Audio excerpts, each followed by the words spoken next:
We are back for another exciting edition of Day 4 with the man, Frank SCALISH. Day 4, number 217. We're back. We are back. It is that time of the year where the bass are stingy, but other stuff is starting to bite. True. Very and true. I love that part of the year. Like, you're getting a little nip in the air up there, or is it still sweltering? Well, here's crazy thing. One of the lakes already turned. Holy cow, you already had a lake turn. I still got a thermocline in Oklahoma, Frank. Yeah, one of the lakes turned, and which was wild. And we had really cold, nights in the high 40s. Lakes cooled down a bunch of degrees, and then all of a sudden we're back in the 80s, and the lakes just warmed up 4 more degrees. And it's really a weird time. And we'll talk about some of it. Yeah, well, that's what I want to get into today. I want to get into, we do deep dives using the deep dive app. Sometimes you get on, you're frustrated because you're not catching them. You're out there, you're trying to get content for LureNet. You're trying to fish, you're grinding it out. Yeah. And sometimes, especially in today's day and age and climate, I think that it is important that you make a concerted effort to get on the water with buddies and just have a good time. Yeah, and that's a good premise, because Troy came in town Sunday night, and I had mapped out this whole game plan. And every day I looked at the weather, I looked at the deep dive app, checked out the winds every day for like 4 days prior to his arrival. And then the day before he came, some of the weather patterns changed, the wind patterns changed, flopped some lakes around predicated on that. And then of course, nothing went to plan.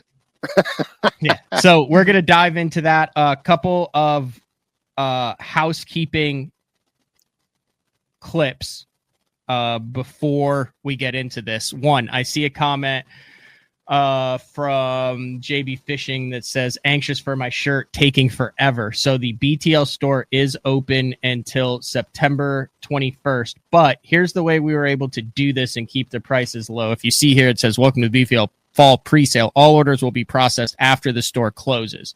So what that allows is, instead of us having to buy a bunch of stuff on the front end, we only opened it for that 2-week period, and then everything gets processed and shipped at the same. So whether you ordered it the day the store opened or on the 21st, right, they'll all ship in the same 2 or 3 day period. So understand that. Some of the shirts, if they have them, like the basic shirts and BTL stuff, may have shipped if they had the stuff in stock. But like the structural element shirts, the patch hats, the Frank SCALISH signature series stuff, all shipped. So like I said, that is open through the 21st. The link is in the YouTube description for the show. And I'm not saying this is going to be the one-time only drop. Like, I think we've pretty much established, but like the next one might be a largemouth. The next one might be a spotted bass. The patch hats are limited edition. Same with the BTL stuff. And then obviously the nice addition of the koozies. So we have that. Also, go ahead. No, you got my email, right? I did. Okay. Yeah, I have to make sure that we get our merch, so we actually have some clothing to wear in the future. Yeah, also, go ahead. Go ahead. No, I got to find something. Holy cow, we never talk on top of each other. Now never. Have at it, Frank. I got one of your golf shirts too. One of the Oh, you did? Oh yeah, hell yeah, dude. I wanted to get more of them, and I was like waffling between the colors, and I really wanted the black, but I wound up getting the dark charcoal instead. I like that. I like the dark charcoal. It just occurred to holy cow. It just occurred to me I did not even know that Deep Dive had a YouTube channel, but they do. It's called Deep Dive App. and I'm pulling it up. Pretty cool, dude. They show you a lot of tricks and stuff with that app, Yeah. and when it's applicable. It's a pretty cool deal. I'm going to pull it up right here. So one of the cool things that they did and are doing is similar to what we've done on day 4 with you, where they're taking like the upcoming tournament. So this is like Elite Series Pro, Chris Zaldane and Kyle Patrick, and then they're walking through like the current conditions taking place on Lake Champlain for the Bassmaster EQ this week. So the big time tournaments that are going on, if you want to kind of get an idea of it and how you can look at water clarity and the wind current and all that stuff through that, and then hear from guys who have fished, pretty cool something they're doing over there. So if you on YouTube, Deep Dive App, all one word, if you want to get it's pretty good learning stuff, especially if you're ever planning on going to any of those bodies of water. Yeah, no, I like it. I like it. I've got some of their clips from it. They're pretty detailed. Okay. Pretty impressive. Third and final, and then we'll get into the show. I wanted to get this all at the big. I teased this last week during the show, which was how we are partnering Bass Talk Live, and then a portion of that is day 4 with Fishing Chaos, which is an online tournament platform. I talked about how I was fishing the Scott Martin deal to get a feel for it, working with Tom Brubaker, who's over there at Fishing Chaos app, and that is a done deal. And I believe that starting October 1st, day 4 listeners and BTL listeners will be able to compete in their own Fishing Chaos tournament, where we can basically build a community where we're all fishing a tournament for fun. But I'm trying to decide on the entry fees for it, $30 to $50 probably, but 100%. So I partnered with Fishing Chaos, and I said, okay, I'm not going to make a cent on this the entire year. What I want you guys to do is do what you do, which is run the best tournament platform online with the AI stuff that takes all the fish into account. And 100% of the entry fees that viewers and listeners will come up with goes to St. Jude. Dude, that's huge. For the entire year. So yeah, that's huge. Following this show, I know you and boom, there he is right there. Troy in your kitchen. Oh, hey. I know you and Troy are headed to the lake. What's up, Troy? Headed to the lake to get fishing. I appreciate you being in the studio today. But immediately following the show, I'm going to shut everything down. I'm going to reboot it. I got Tom Brubaker coming on, and we're going to do like an hour to actually go through all the ins and outs of this. And then all those details will be kind of released. So if you're a kayaker, if you measure fish, if you're used to it, if you've used the app before, it'll be a good refresher. And if you have absolutely no clue like I did, and it kind of terrified me to do something new and measure fish and turn it in online and all that stuff, it's a piece of cake. So excited to do that. So that's after the show. You won't be a part of it. Troy won't be a part of it. You guys are headed to the lake, but I think those are all of the odds and ends that we can get through in the first 10 minutes of the show. That's perfect, dude. Troy, I saw some crazy pictures of some of the biggest hybrid striper that I've ever seen in my life from you guys. Yeah, it was pretty amazing. And Frank was not happy when I'm like, we need to pull the plug on this and go to another lake. Why'd you want to pull the plug? Yeah. Because we were going to, I was not happy at all, truth be told. We were smacking them hybrids, and literally most of what we caught was over 9 pounds, between 9 and 14 pounds. And he's like, let's go try to catch a muskie in a different lake. That's like, yeah, I mean, there's no doubt. It was absolutely, it was off the chain.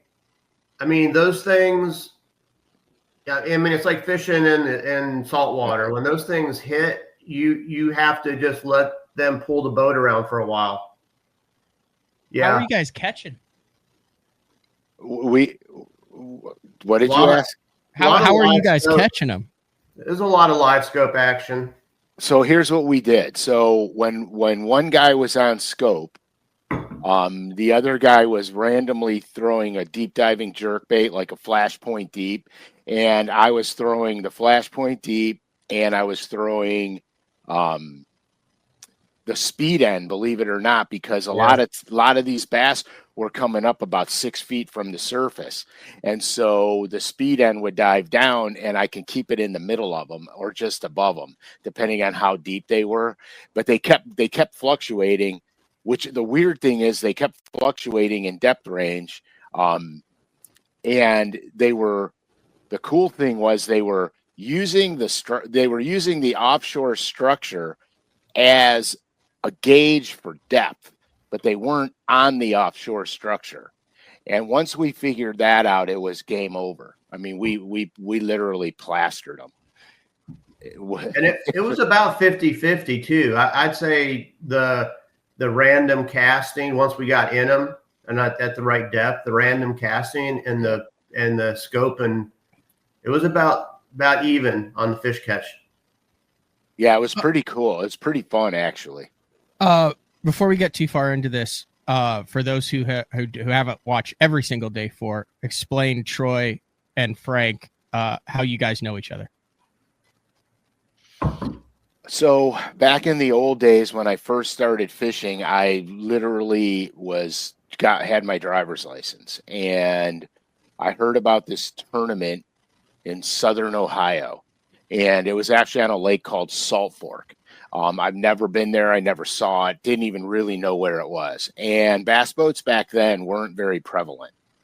So I was on my way down to go to Salt Fork, and I didn't know you had to make hotel reservations ahead of time. I didn't know any of that crap. I was a kid. And sure than crap, I'm driving down the freeway, and I see two bass boats following each other. So I go, oh, they must be going to the tournament. So I just started following them. Swear to God, I started following them, and sure than crap, they were going to the tournament. And the funny thing about it was, like, I legitimately just followed them to the lake. Didn't know anything. They drove down to the boat ramp. I followed them to the boat ramp. And I don't even know why. I didn't even have a boat. And so I followed them to the boat ramp, and they got out. I got out. We started talking, and it turns out it was Troy's Uncle Don. Donnie goes, hey, if you're not fishing with anyone, could you come fishing with me? And so I'm like, okay, cool. And so I hopped in the guy's boat, and we went fishing, and I caught my first bass in that tournament on a jig with a real pork rind trailer on the rod I used was a 5.5 foot Garcia with the Ambassador 4500 reel on it. Holy smokes. It was like saltwater fishing. So anyhow, yeah. So the dude I drew, this is crazy. The dude I drew out with in that tournament, okay, said we're going to be fishing jigs on long points, and I had all these crappie jigs, these tinsel jigs for crappie. I had all this crap, and I pull them out, and he looks at me. He goes, "You can't catch them on that. You need this." And he throws me a jig. He throws me a piece of pork. That's a good motor. That's a great motor. Yeah, great. I put it on the Ambassador. And anyway, I'll fast forward to the guy I drew out with, but I mean, I won't fast forward to that. But so anyway, so that's where I meet Troy's uncle, Don. So Don goes, "Hey, I live on Berlin. If you ever want to go fishing, call me, and I'll take it." What? Wait. So Frank Scalish is telling a story that involves an Uncle Don. The irony is, continue. I just keep going. Oh God. So Uncle Don, tie the jig. Tie it on, throw it down there, work it like a brick. This pile of cinder blocks. Yeah. Yeah, we saw somebody put these cinder blocks down here ourselves. Yeah. Offshore structure. So only good for a year or two. It seems to go away after that. Yeah. You should have seen the catfish here last year. Yeah. All right. We're going down a rabbit hole. So anyway, so he says he lives on Berlin Reservoir. Come on, you could come and fish with me. So sure enough, I'm like, Yeah, I'm into this sport. I'm calling the guy. So I call him up and I start going there. And we fish all the time. And there was all these little team tournaments and stuff going on back then over there. So he goes, "Hey, my nephew's coming up. Why don't you come down?" So that's when I met Troy. And if I'm not mistaken, one of the first times that you and I fished together, we fished on the dock at night. Just hanging out, drinking beer, fishing off of a boat dock, and then we became friends ever since. So we've literally been hanging out, and for God, I don't even know how many years, dude. So I'll fill in a few of the gaps from my perspective. So the story about him just randomly like seeing two bass boats and following them, thinking, oh well, they obviously they're going to the tournament, so let me follow them for 100 miles. Yeah, true. So it was my grandfather was in had one of the rigs, and then my uncle had the other. And so whenever they were traveling, they would have like a set time to like call because, no cell phones or anything. So like, 8:00, we'll call you, let you know how practice went. Cause I was a kid. And so I think this was probably about like 1981. Maybe yeah. Right in there somewhere. So that night I get a call, and my uncle's talking to me. He's like, "Yeah, there's this kid from Ohio State that's like he's sleeping on the floor in the hotel room." Yeah, they let me stay with them. I'm like, "What?" All the hotels were booked. And so he's like, "Yeah, he followed us. He followed us all the way down 77, and he followed us to the ramp, and so we took him fishing with us, and then when we came in, we're like, well, where are you staying?" And he's like, "Oh, I don't have a place." And they're like, "Well, good grief, well, stay with us." So I hear about him and this like, this random like stalker that's like ends up in their hotel room. And then sure enough, then we meet like at my uncle's house out at the lake, and we went down and did some, night fishing. We caught carp and stuff off the dock. And then one day, I think Frank came down there to pre-fish for a tournament or something. Mm-hmm. That's when I had the champion. He had his old champion. He's like, "Hey, I'm going out he got there late in the day, so it was a few hours in the evening. He's like, "You want to go out?" And of course, I was, ate up with the bass fishing, and I'm like, "Yeah." And that was it. And we went out on Berlin for a couple of hours and had a blast. And then just one thing led to another. Now it's been like, decades and decades and decades of Okay, I didn't even know this part. So this explains a lot, because Frank pre-show, we jump on 5 minutes early and chat, basically told Frank's nervous on this show because Troy has nothing to lose, because you're at the point like Juice and I are, to where he's known you long enough to where he can get away with some stuff and understand if he says something that pisses you off, Frank. Oh, I know it's coming. He doesn't care. No, he doesn't care. That's a dangerous scenario. So all I'm going to tell you is the guy I drew out with in my very first bass tournament that turned me on to the jig and pig back in the day, later on in life, got killed and eaten by a tiger. Oh yeah, tragic, but true story. Yeah, it's a true story. He was a lion tamer. And one of the tigers turned on him. And like in a circus, like he was the guy who took care of them as they trained. He trained them. He trained the animals. And one of them turned on him and got him.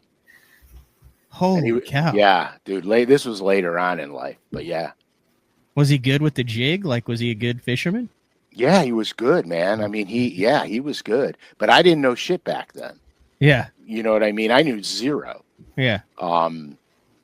Hence the crappie jigs that I brought with me. It's interesting when you get into the sport, you don't realize the impact you're having on someone. Like I had that same scenario. It doesn't involve a lion tamer, but I was 13, 14 years old, had done the casting kids thing and got in the boat with a guy named Bob Evans, like the restaurant. Gonna say, did he make sausage? Was from Congerville, Illinois, had fishing a couple All-Americans, but he volunteered to do this youth fishing tournament and I randomly got paired with the guy, and it was just a great experience with him that got me into it. And had he not done that and that not worked and he had not been patient with me, I mean, I've told the story before. I had bought my first bait, 2 bait casters. I had the Larry Nixon Tournament Series Abu Garcia, and I had a Browning Vectra. Golly, dude. And one of them had Gorilla Braid on it, and one of them had Stren Big Game. And we caught him on the Pommy Special, which was that. I mean, I still have one. I had one of the listeners sent it. We caught him on that bait right there, which oh my gosh, which is, and that's why I have it up there. It's a spinner bait that when you got it on the top, it go bloop bloop bloop bloop bloop, and we caught him on a and we caught him on a salt crawl. But I mean, I think we finished like 4th or 5th in that first the Shelbyville Youth Tournament, and that kind of started it. And it was just that one kind of connection. Yeah, and I've been addicted ever since, and it was crazy, because I just remember going through the process. I remember it very well because I laugh my brains off every time I think about how ignorant I was, because every time you gain knowledge, you realize, because you know where you started from. So every time you gain knowledge. And today, like we were talking today, we did some nostalgia fishing this week, just going back to some old places that we used to fish when we were kids and stuff. And you go, God, if we knew half of what we know now, then we would dominate. You know what I mean? You would have dominated every event, because we were talking about something when we were striper fishing or hybrid fishing, and I was running past something. I said, "Oh, I won a tournament here with 17 pounds. I catch them over here, blah, blah, blah, blah, blah." And Troy made a point saying, "Yeah, I remember when we were younger, we would run right over this stuff to go to the bank and flip bushes." Mm-hmm. You know what I mean? And we never even gave it a thought. Like, it wasn't even, that's not where you go. You got to go to the bank and fish bushes. So that's kind of, we talked a lot about that stuff this week because we were just laughing. We were like, God, how could you miss that? But you didn't know that back then, because back then all we had were flashers, for crying out loud. And you just didn't, that's just not how, you thought about things. But it was a lot of fun. It was a lot of fun. But that's what makes fishing so cool, is you can never like reach the top. Like you can fish at the top level, but I feel it's one of the few things. I think that's why so many people enjoy golf for their entire lives. Yeah, you're never gonna master it. Yeah, you can. There's always different levels, and I think I can't tell you how many times I've had that conversation. Man, if we knew now what we knew back then, but we're in an era now where, Frank, Troy, myself, anybody who's fishing is going to in 5 years look back and go, man, if we knew now what we knew back in 2025. Right. Oh, 100%. And here, look, I learned today. I learn every day, with the advent of all our new technologies that come out and stuff like that. Every day is a learning day. So the coolest thing to me about the sport is it continually grows as you grow. When you stop growing in the sport, it stops growing for you. And so it's just a lot of fun. It really is. It's pulling the lever on a slot machine. You're always waiting for the 3 bars to show up, and it just never gets boring. You're just always out there doing it. I think I said Stren Big Game, and I didn't mean big game. I meant Stren. I think they had like a abrasion resistant, but this is a newer one. But you want to talk about nostalgia?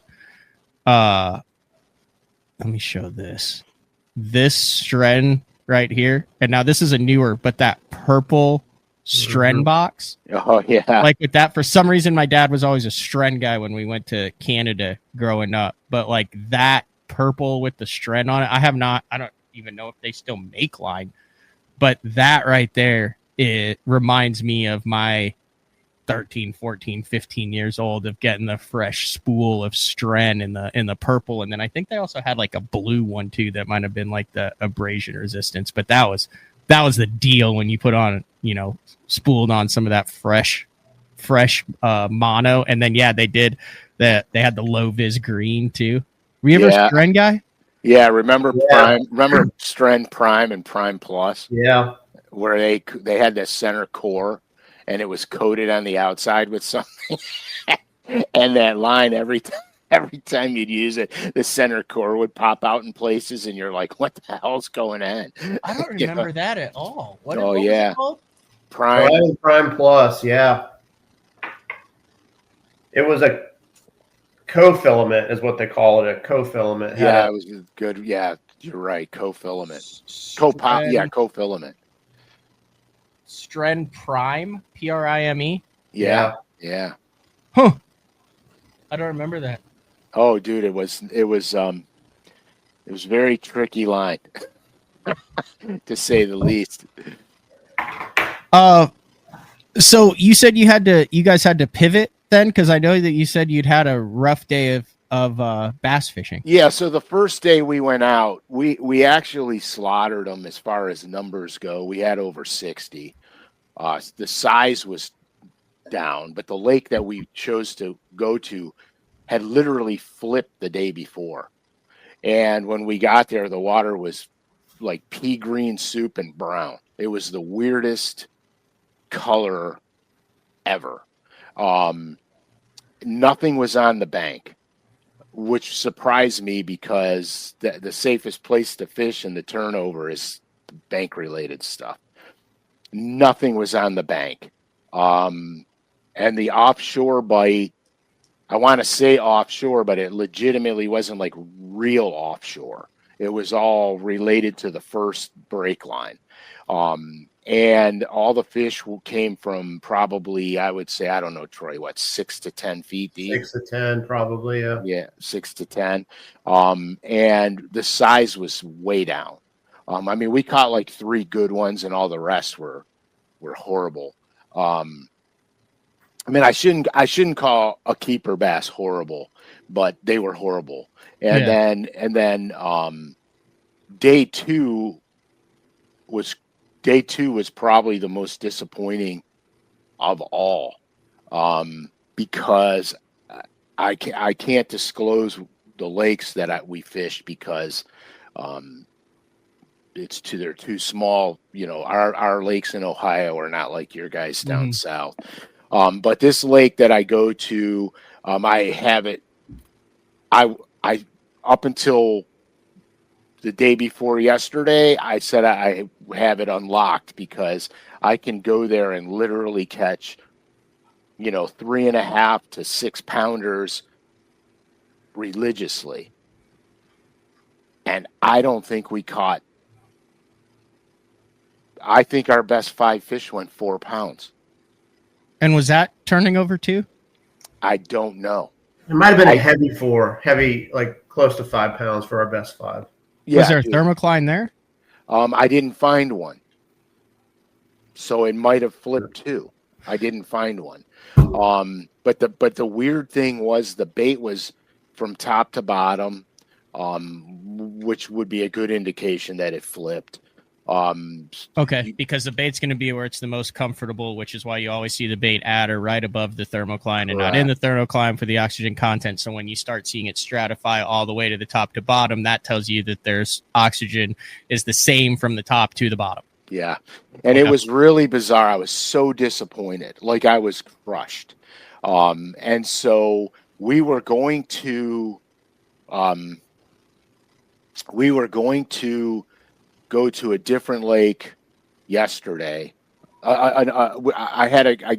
We were doing a different lake every single day. And so yesterday's game plan was not where we had gone. But I looked at the weather and the wind was laying down for yesterday. It was going to be light and variable. So I said, we need to go to where I'm catching these giant hybrids, because we'll be able to scope them. We'll be able to stay with them. It's too hard to fight the wind and scope and because they're moving around with the bait everywhere, and it's hard to stay with them when the wind's blowing. So I said, let's just do that. And then I said, then the next day we'll go muskie fishing. So what we wound up going hybrid fishing, and when we first got there, I wasn't seeing what I saw last time, which were those big blobs. I mean, these 13-pound fish on your live scope look like carp, especially if they're worming on the bottom. They look like carp. The bait had elevated, and so everything was suspending in the water column, probably from 4 feet deep to 10 feet deep. Every now and then we'd get some in the 15-foot range. But nothing was relating to the bottom. So when we first got out there, we literally went down this river ledge, and I wasn't seeing what I was accustomed to seeing, and I was kind of not. I'd randomly chuck a minnow out there or randomly start pumping a jerkbait, and we weren't doing anything. So I said, let's go to where I catch bass. Let's go there. And so we go there, and we're crankbait fishing, traditional crankbaits, bumping the rocks and doing all this stuff, bass fishing, and nothing. I mean, nothing. So I said, something's amiss here. I said, let's go back to the first river bend and go relook at something. And we go out there, and all of a sudden, man, I saw the freaking pumpkins floating. And you were like, whoa. He said, there are the pumpkins. There they are. I am so going to smack the hell out of you when this show's over. I think it's expected now. I got to bring a picture when I visit. But yeah, so then we got on them, and then it was game on. And man, I like fishing those things. God, they're so big. Yeah, it was incredible. I mean, there's no doubt about it. It was. I mean, it was one of these things that, like, I'd hook up. And Frank would be like, "Oh, I've got to retie and do this." And he would go and work on tackle for a while the fish is dragging me around. And then when fish would hook up, or when Frank would hook up with a fish, I'd sit down and eat a sandwich, and then be like, "Hey, let me know when you see your leader, and I need to get up there with the net." I mean, it was that kind. It was like saltwater fish. It was awesome. Yeah, it was fantastic. It was so much fun. And then he goes, "I got an idea." And I'm like, "What's that?" He goes, "Let's leave here and go muskie fishing." I'm like, "What?" And is this the lake that you muskie fish on, where you catch them on square bills and spinner baits and stuff? So it's not like you're out there throwing gigantic muskie baits. You're basically using bass tackle. Oh yeah, bass muskie. Yeah. Dude, I have remember the Flex 2s that Booyah used to make? Yep. It's a foam injected square bill with a rattle chamber in it. The bill, the rattle chamber, everything's connected. It's a foam molded bait. Anyway, they discontinued the bait a million years ago, and I got as many as I could before they discontinued it, because the thing's bulletproof. You could bounce it off of a dock. I mean, they're bulletproof. So I got a bunch of them. So I started muskie fishing with them and crushing the muskies. I still have the one today. I've caught over 14 muskies on it. The same gotta have teeth marks in it. Oh, it's ratted. You know what? Next Thursday I'll get it. Well, we don't have a show next Thursday because we'll both be at the Bass Fishing Hall of Fame. My bad. Next time we do a show, I'll have it with me and I'll show it to you. You guys won't believe it. And it still catches them. It still works, and I still use it today. Fantastic. Until one takes it from me, I'm going to use it because I'm trying to see how many muskies I could actually catch on this thing. And so anyway, so we go,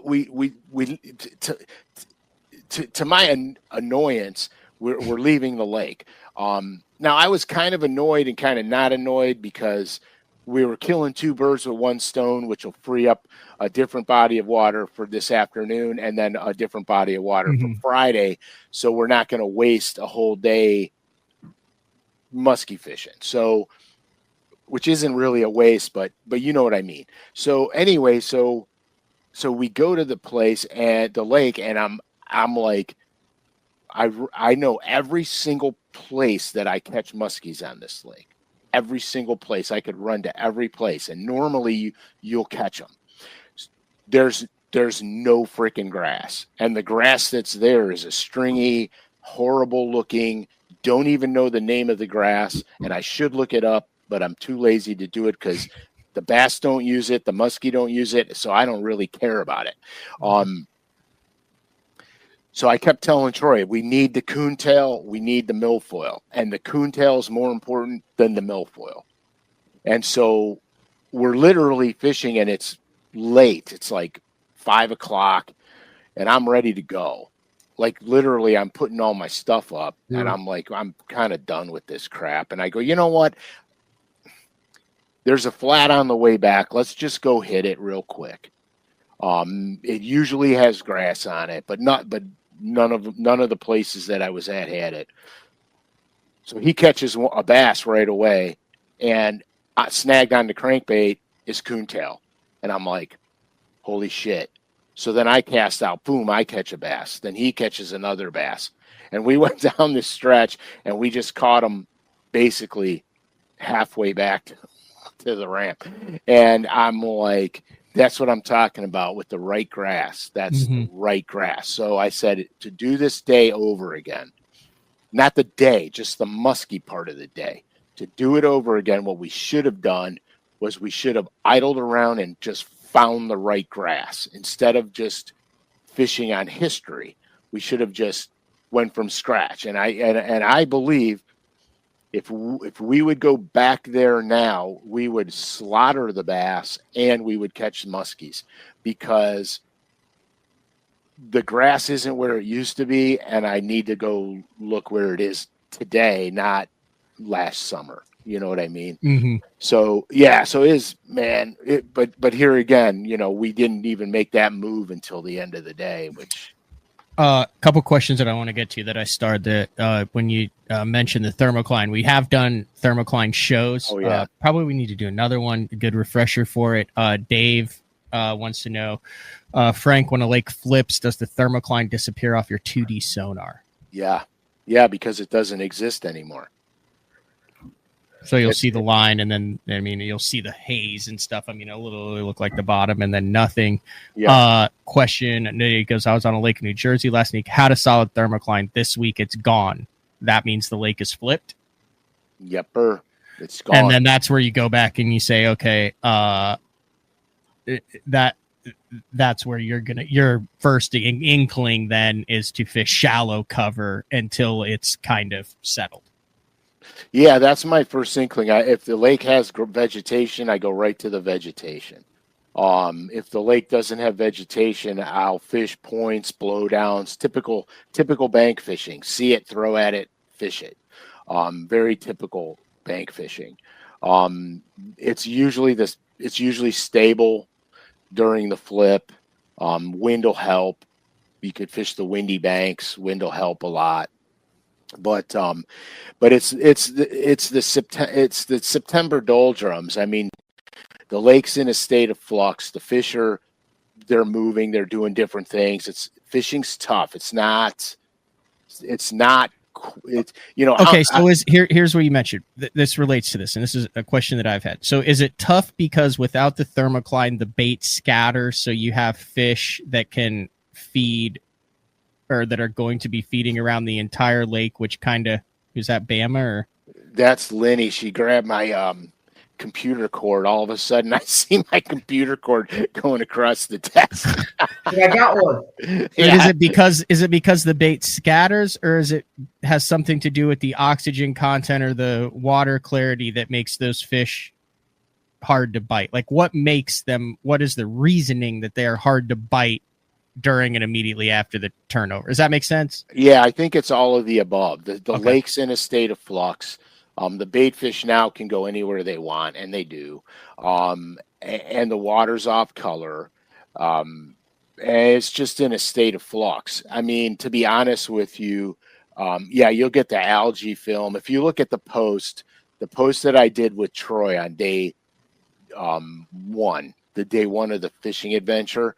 Look at the post where I'm holding up the big bass, and look at the right side of the bass boat. Zoom in on that and look at the water. It looks like green marbling on the water. It's disgusting. I don't know if the guys can see it. You can see it as clear as day. Oh, yeah, yeah. So you see that green, it's literally a slimy green algae looking terrible. It's horrible. Okay, that's interesting. It's horrible.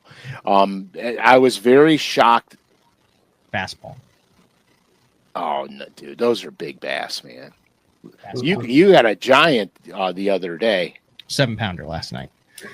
Okay, so I didn't know about the algae film. That's interesting. I've always seen that and wondered what it was, because I obviously was like, hey, that's not pollen. I mean, we're in the fall of the year here.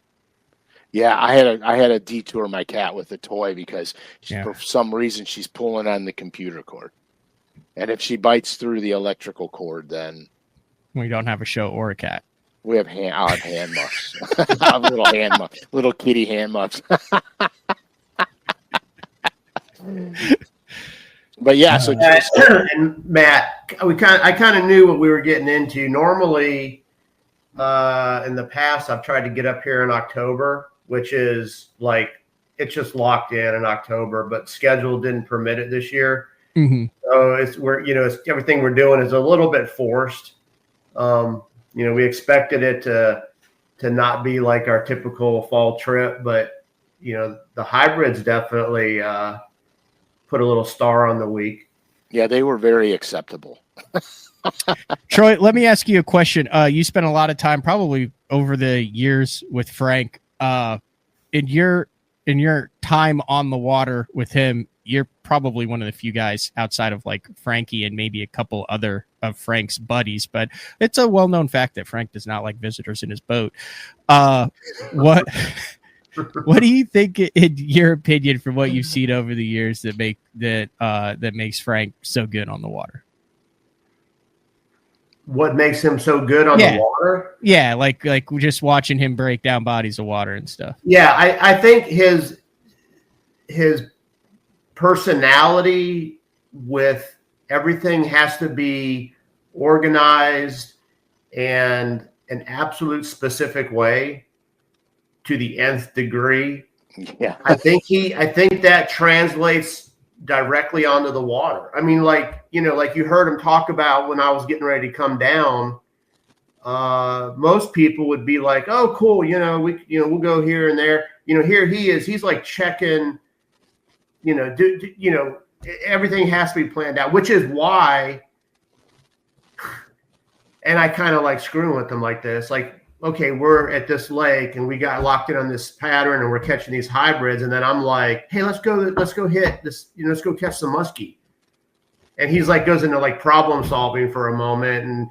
But then it settles into him and he's like, yeah, okay, that'll work. But his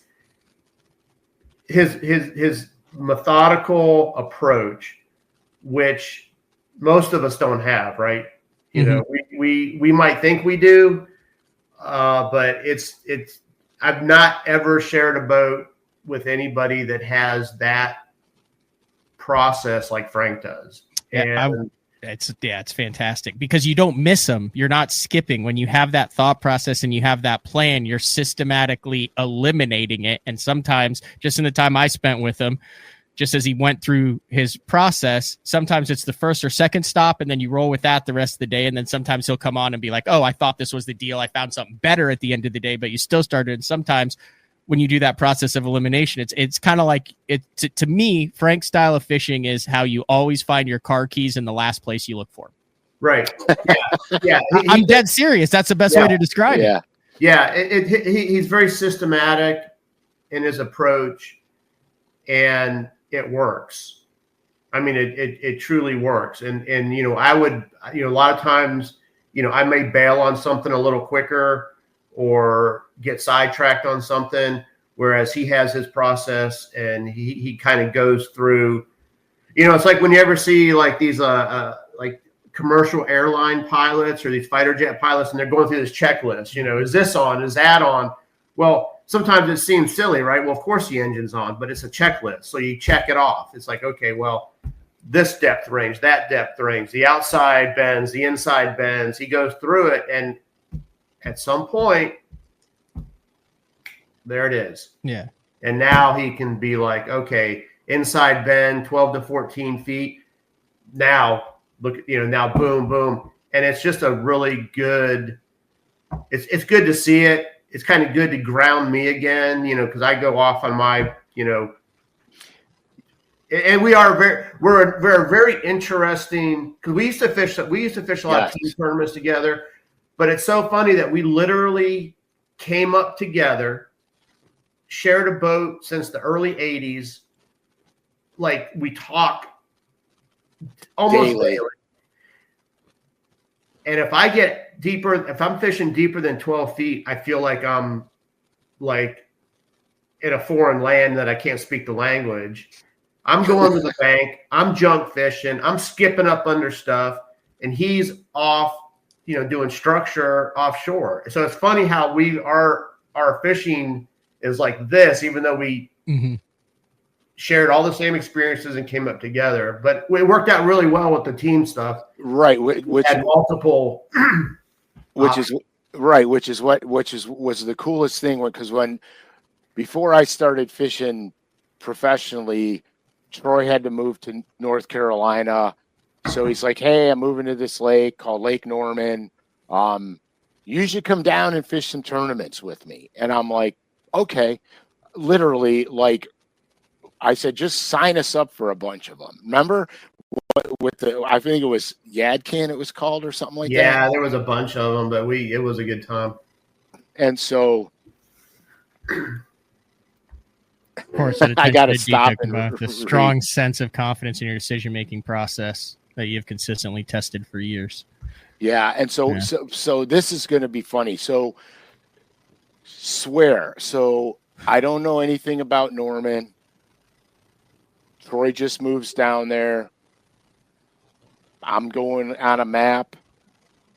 We talk it over. We pick a section of the lake. And remember, it was a Pose 400? The very first one. Yeah. A Pose 400. Mm-hmm. And we go out there and we start catching them. We're like, what the hell? And so here's what I noticed, okay? I don't want 100 rods out on my boat. If I can get down to 4 to 1, I'm ecstatic. Okay.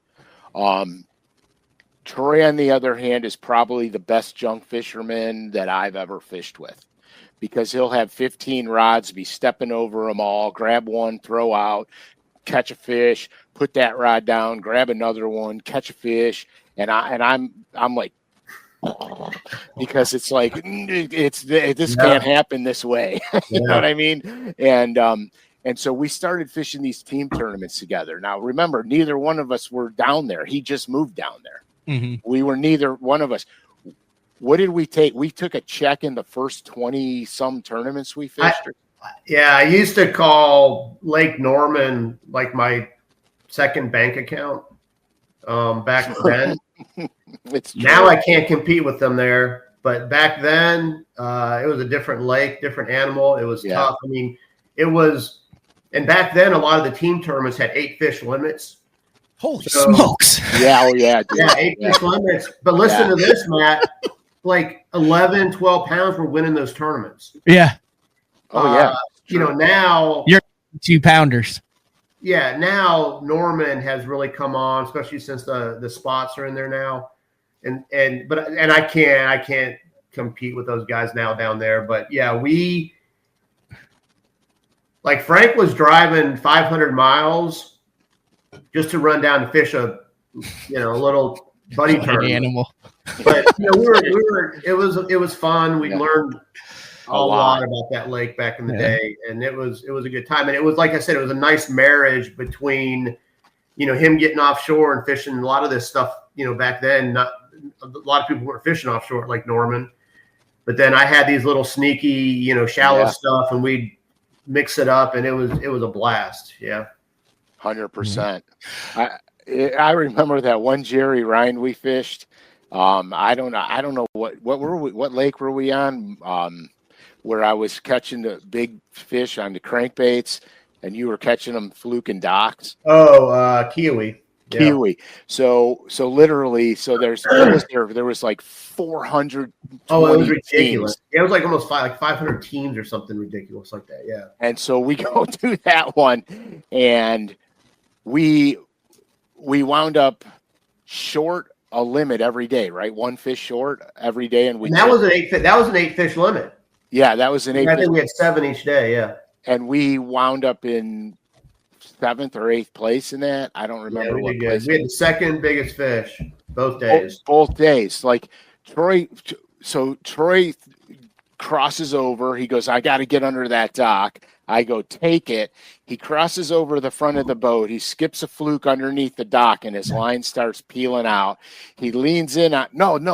That was the spotted bass? No, I got the spot. We had roll reversal. Yeah, that's right. I spot on the DD22. Yeah, you got the spot on the DD22. So listen to this, man. So we're cranking close shore ledges. He catches one on the DD22. He's like, I got one. It's a good one. He's fighting it in.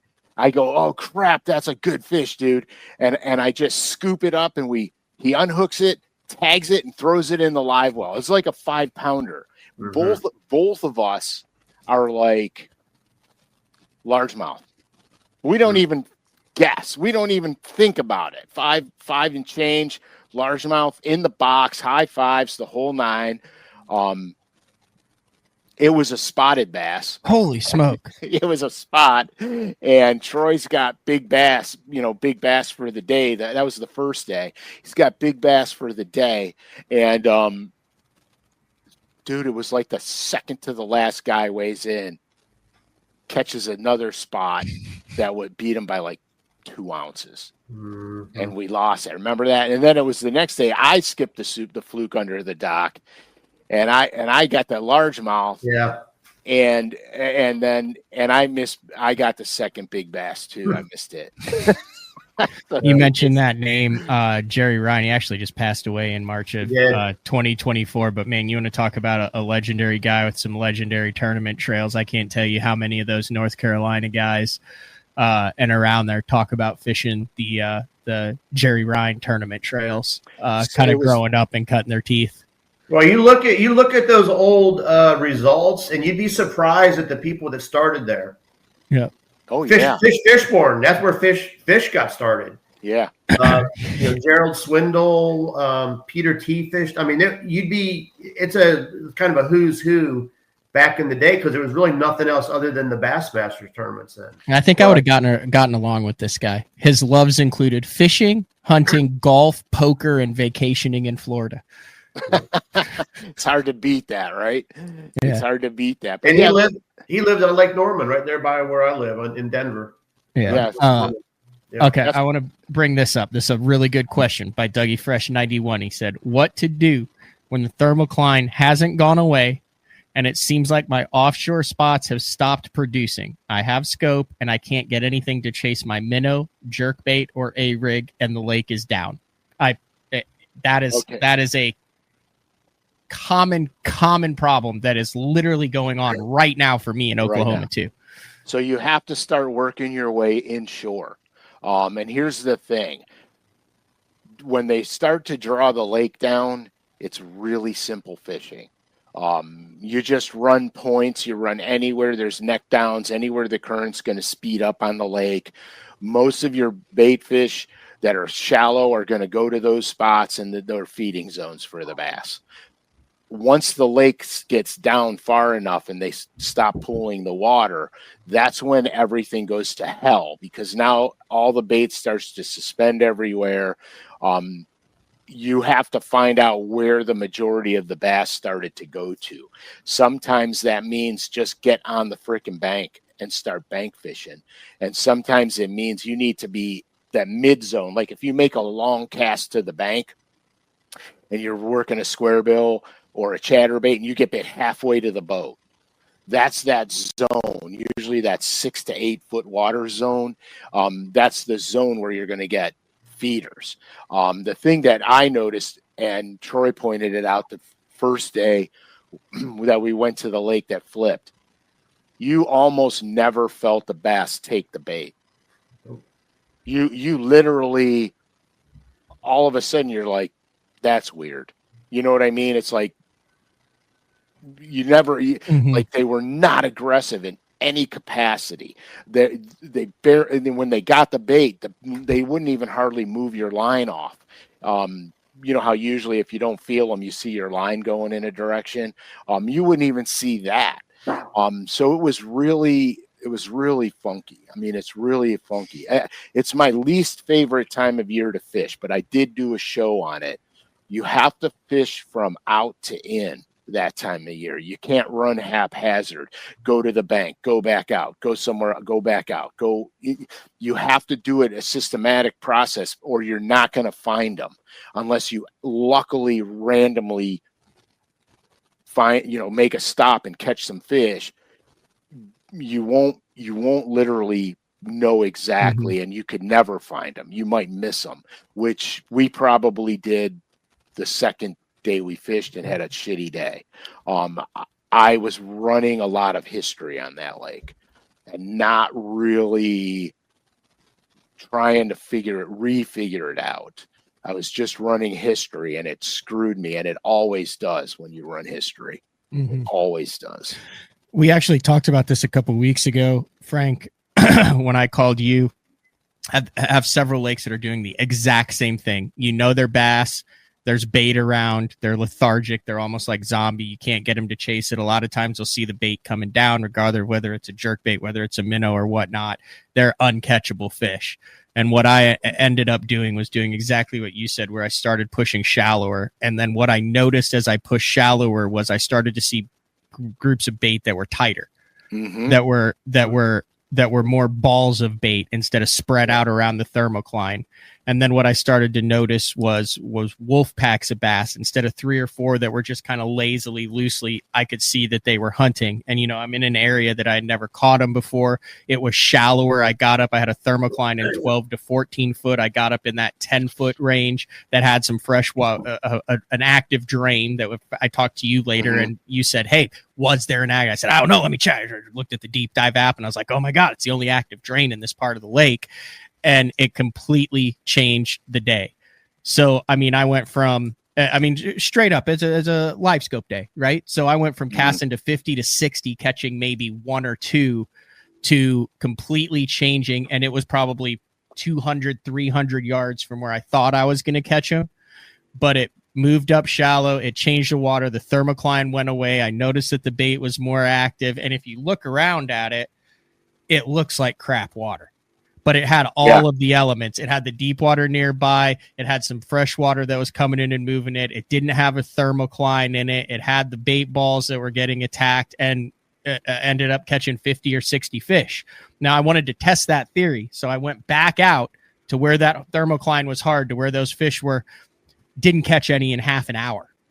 And it was that close to where it was 100% going down in a portion of the lake, and the rest of the lake, dead zombie bass that, either your structure that you talk about was below the thermocline to where the fish weren't hanging on it.